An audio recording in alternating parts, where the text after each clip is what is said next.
Ketika Anda memulai itu, maka Anda tidak akan namanya bisnis rugi itu tidak ada. Ketika Anda rugi pun, Anda tetap untung. Untungnya apa? Tidak ada mikir angsuran.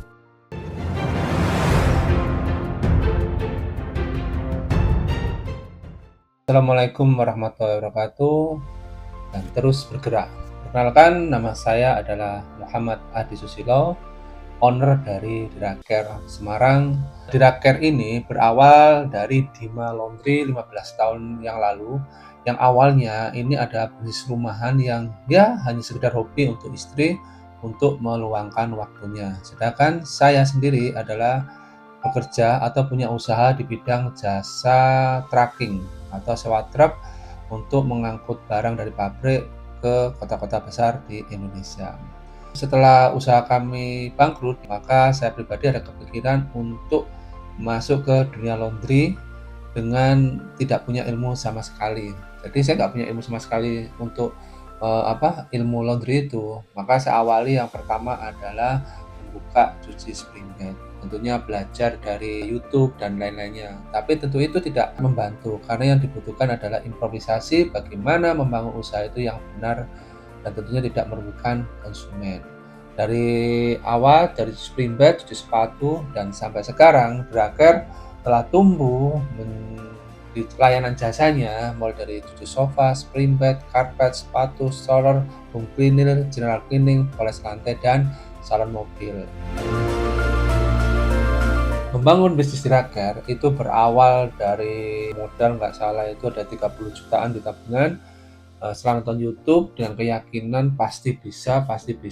Nah, saat itu kami setelah nonton YouTube belanja alat-alat kerja yang tentunya di perjalanannya ada alat kerja yang nggak terpakai. Itulah pengalaman hal yang luar biasa di kami untuk evaluasi tiap harinya dan terus belajar dan terus bergerak. Dalam mengembangkan bisnis ini, Diraker itu berusaha secara maksimal tidak melakukan pinjaman uang ke bank dan lain-lainnya. Jadi bisnis yang baik itu adalah dibangun ketika mengembangkan itu dari profit usaha, bukan dari pinjaman. Kenapa? Kalau kita memakai uang pinjaman, kita itu bekerja itu akan kemrungsung, jadi kesusu ya. Jadi itu. Jadi Diraker itu siasatnya adalah ketika mengembangkan usaha atau bisnis baru atau tambah alat itu diambil dari profit usaha. Dengan strategi itu, alhamdulillah Diraker itu udah mau 9 tahun, bisa mempekerjakan kurang lebih 18 karyawan dan selalu berinovasi. Tentunya dalam mempertahankan bisnis ini supaya tetap tumbuh berkembang baik, tentunya ada pengawasan ya dalam setiap bisnis yang dijalankan dengan pengolahan SDM, memberikan pemahaman, edukasi bahwa bekerjalah dengan hati supaya konsumen itu bahagia. Ketika konsumen bahagia, maka itu akan timbul rasa cinta dan senang dengan Diraker, maka yang garis finishnya itu adalah repeat order. Sebenarnya tantangan itu hal yang wajar, tinggal kita menyikapinya bagaimana. Saat tantangan misalkan ada kerusakan barang, mengganti barang konsumen, nah itu tantangannya. Makanya pengawasan itu penting sekali, yaitu bagaimana SOP dalam setiap pengerjaan itu berjalan dengan baik. Sehingga setiap ada permasalahan, itu ada data. Ketika ada data, kita enak untuk mengambil solusinya, untuk mengevaluasi setiap permasalahan yang ada.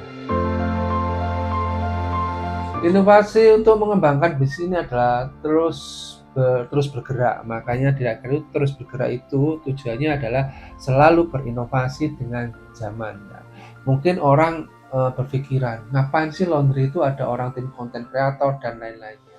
Padahal semakin tahun bertambah ke depan, tantangan itu akan semakin besar. Bagaimana kita saat ini harus menyiapkan usaha kita di digital, menyiapkan platformnya sejak jauh-jauh hari. Seperti halnya orang-orang sekarang mencari jasa yang diinginkan, yang dibutuhkan, pasti di platform-platform Google, Facebook, IG, dan TikTok. Dan Diraker sudah tidak hanya kita berjualan hard selling, tapi soft selling juga ada, dan ilmu pengetahuan tentunya juga ada hiburannya.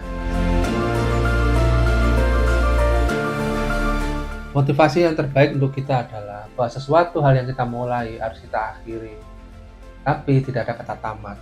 Dalam arti kita harus tetap berinovasi dan tentunya apapun usaha kita, teruslah bergerak, berinovasi, bekerjalah dengan hati, bekerjalah dengan kebermanfaatan. Ketika kita buka usaha bermanfaat bagi orang lain, tentunya orang lain bahagia, itu kita akan bahagia. Untuk teman-teman yang mau mulai usaha, yang pertama adalah ketika Anda memulai usaha, mulai yang terkecil, jangan mulai dari yang terbesar. Semua ada proses, tidak ada singkat. Dan kedua, memulai usaha, jangan pernah Anda memakai usaha untuk pinjam dari bank atau dan lain-lainnya. Mulai dari uang pribadi Anda. Dan ketika Anda rugi pun, Anda tetap untung. Untungnya apa? Tidak ada pikir angsuran. Oke, semuanya yang nonton video ini, buat teman-teman Gen-Z yang di luar sana, semoga sukses dan terus berimprovisasi, terus bergerak, dan semoga video ini bermanfaat bagi teman-teman. Terima kasih. Wassalamualaikum warahmatullahi wabarakatuh, dan terus bergerak.